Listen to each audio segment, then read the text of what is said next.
ब्रह्मचर्य है, इसके 8 गलतियां होती हैं जिनसे ब्रह्मचर्य क्षीण हो जाता है। पहला, परस्पर दर्शन, काम भाव से। स्त्री पुरुष का परस्पर दर्शन, आपने और कोई क्रिया नहीं हुई, केवल आपने काम भाव से युक्त होकर पुरुष को देख लिया या पुरुष स्त्री साधक को देख लिया, बस गंभीरता पूर्वक अंदर वासना पूर्वक आपने देख लिया। अब आपका ब्रह्मचर्य टिक नहीं सकता, किसी भी तरह से क्षीण हो जाएगा, आपको पता भी नहीं चलेगा।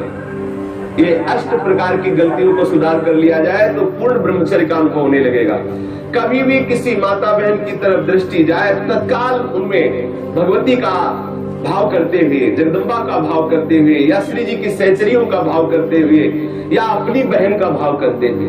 हाँ, अपनी बहन में कहीं गलती भावना थोड़ी आती है, अपनी माँ में कहीं गलत भावना थोड़ी आती है, अपनी बेटी में कहीं गलत भावना थोड़ी आती है। ऐसे सद्भाव रखिए, कोशिश कीजिए कि उनके मस्तक और केशों पर, नेत्रों पर दृष्टि न जाए, चरणों पर दृष्टि रहे।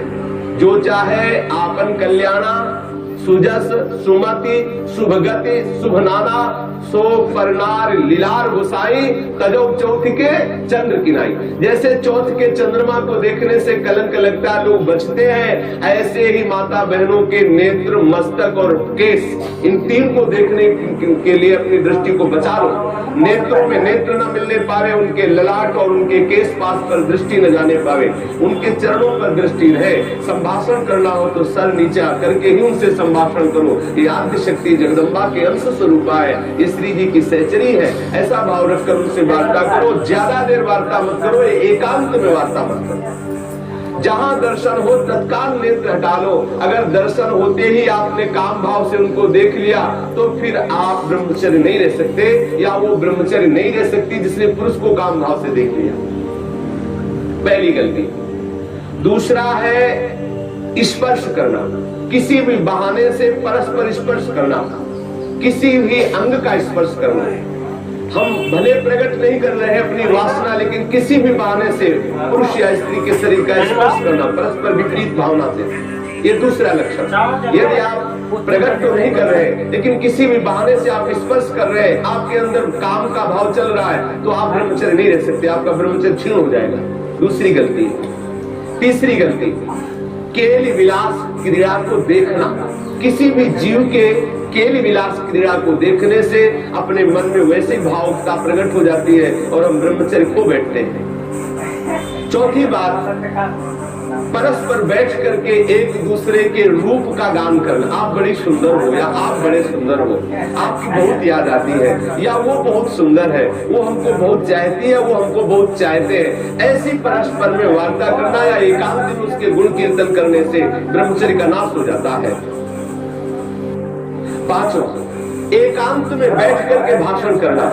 एकांत में बैठकर कभी भी साधक को ऐसी गलती कभी नहीं करनी, भले वो भागवती उपदेश क्यों न हो। जब आप देख लीजिए कि हमारे चित्त पर पुरुषत्व का अभिमान नष्ट हो गया है, किसी भी स्थिति में हमारे हृदय में भावना नहीं आएगी कि ये भोग्य वस्तु है, तो फिर सच्चिदानंद भगवान की अपार कृपा है। फिर त्रिभुवन में आपको कोई हिला नहीं सकता। नहीं स्वात्मा रामम विषय वर्ग कृष्णाम भ्रमयति। ज्ञानी भ्रष्ट हो सकता है लेकिन बोधवान नहीं, भक्त विचलित हो सकता है लेकिन प्रेमी नहीं।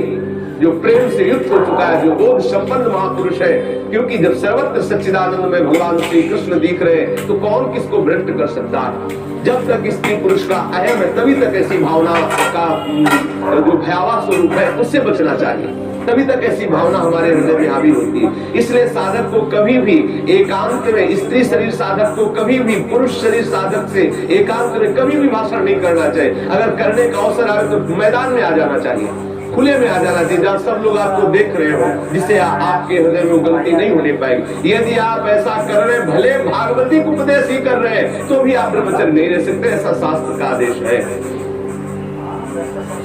एकांत में किसी स्त्री को दूर से देखकर या पुरुष शरीर को देख करके भोग का संकल्प कर लेना, वासना का संकल्प कर लेना, ये ब्रह्मचर्य का नाश कर देने वाला संकल्प होता है। दृढ़ निश्चय कर लेना, संकल्प कर लेना। या विपरीत देह वाले, जैसे पुरुष या स्त्री, विपरीत देह वाले संग में एकांतिक केली कर लेना। ये अष्ट प्रकार के जो ब्रह्मचर्य नष्ट करने वाले भाव है, इनसे पूर्णतया बचा जाए। जो ब्रह्मचर्य रहना चाहे, कभी भी कामुक दृष्टि से परस्पर शरीरों को ना देखे। स्त्री शरीर साधक या पुरुष शरीर साधक परस्पर किसी को कामुक दृष्टि से न देखे। कभी बुरी भावना से किसी भी माता बहन का स्पर्श न करे। कभी भी किसी भी तरह से अपने निकट ना आने दे, ना उनके निकट जाए। ये बहुत काम की बात है, इसे साधारण मत समझिए। हम भजन करते हुए भी जो आनंद का अनुभव नहीं कर पा रहे, यही गलती है, हम यही मिस्टेक कर रहे हैं। भले हम किसी का संपर्क नहीं कर रहे, लेकिन हमारे अंदर वासना की गणित लगती रहती है, इसीलिए हमें परमानंद का अनुभव नहीं हो रहा। हमें सावधानी रखनी है। देखो, ये ऐसा कोई अपने में ना जाए कि मैं सिद्ध हो गया हूं, मैं जैसा मनमानी आचरण चाहूं कर सकता हूं। भगवान व्यासदेव जी ने लिखा कि बड़े बड़े विद्वान भी इस आकर्षण में अपने आप को ढीला मानते हैं और गिर सकते हैं। इसलिए सावधानी करो। विद्वानों को भी ये जो आकर्षण है खींच सकता है, इसलिए सावधान रहे। कभी भी ब्रह्मचर्य व्रत धारण करने वाले उपासक को या गृहस्थ धर्म धारण करने वाले गृहस्थी को भी अपनी पत्नी के सिवा कभी और के साथ एकांत में संभाषण नहीं करना चाहिए। किसी को काम भरी दृष्टि से नहीं देखना चाहिए। किसी के काम भाव से स्पर्श नहीं करना चाहिए। किसी को काम भाव से न समीप आने देना चाहिए, न समीप जाना चाहिए।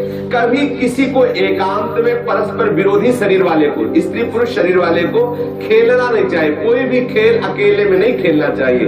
कभी भी एकांत में बैठकर मजाक नहीं करना चाहिए। कभी भी एकांत में बैठकर बातचीत नहीं करनी चाहिए। अपने मन को ही आप मित्र और शत्रु समझो। विषयों में लगा हुआ मन शत्रु है और प्रभु के भजन में लगा हुआ मन मित्र है। इसलिए सावधान। कभी भी एकांत में ब्रह्मचर्य व्रत धारण करने वाले को स्त्री का संग कदापि नहीं करना चाहिए, नहीं तो उसके हृदय में वासना जागृत हो ही जाएगी। इसलिए सावधानी रखनी चाहिए। ये जो इन गलतियों का सुधार कर लेता है, वो ब्रह्मचारी पूर्ण रूप से ब्रह्मचर्य रह सकता है। एक बार फिर ध्यान दिया जाए, किसी भी तरह से हम किसी भी माता बहन को या माता बहन किसी भी पुरुष को काम दृष्टि से न देखें। दूसरी बात, किसी बहाने से हम परस्पर स्पर्श ना करें। तीसरी बात, किसी भी तरह से हम उनके साथ कोई क्रीड़ा ना करें, कोई खेल ना खेलें। किसी भी तरह से हम चार लोग बैठ करके उनकी प्रशंसा ना करें जिनके प्रति हमारा मन आकर्षण हो चुका है। कभी भी हम एकांत में संभाषण न करें, एकांत में संलाप न करें। कभी भी हम विषयों का संकल्प न कर बैठे, विषय भोग का संकल्प न कर बैठे। इस तरह से हम अपनी इन 8 क्रियाओं से निवृत्त रहें। बुरी भावना से देखना, बुरी भावना से स्पर्श करना, बुरी भावना से निकट जाना या निकट आने देना, ये नहीं होना। बुरी भावना के साथ अंदर से भावना बुरा रखते हुए खेल खेलना, मजाक करना, बातचीत करना, इस तरह से अपने मन को हम विषयों से बचा सकते हैं। अगर 8 क्रियाओं से बचा ले गए तो हम ब्रह्मचर्य रह सकते हैं। यदि आप ब्रह्मचारी होना चाहते हैं तो आप अपने मन को शुद्ध रखिए। आप अपने हृदय को कभी खाली मत छोड़िए। हृदय खाली रहेगा, मन अशुद्ध रहेगा तो शरीर में ब्रह्मचर्य रह नहीं सकते। और जिसका हृदय और शरीर और मन तीनों अशुद्ध है, वो कभी भजन नहीं कर सकता। इसलिए सावधान।